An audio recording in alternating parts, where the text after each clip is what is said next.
Totoo bang nag-aral si Isko Moreno sa Harvard University sa Amerika at sa University of Oxford sa England? Nag-aral siya ng kolehiyo sa International Academy of Management and Economics at nagtapos sa kursong Bachelor of Science in Business Administration. Nag-aral din siya ng kursong Public Administration sa pamantasan ng lungsod ng Maynila.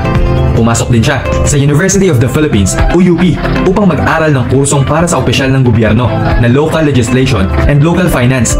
Kursong Bachelor of Laws naman ang inaral niya sa Arellano University. Pumunta rin siya ng Amerika upang mag-aral ng Strategic Leadership Program sa prestihiyosong Harvard University. Naging parte rin siya ng International Visitor Leadership Program ng US State Department sa Washington, D.C. Nagtungo naman siya sa England para mag-aral ng Executive Education Program sa University of Oxford.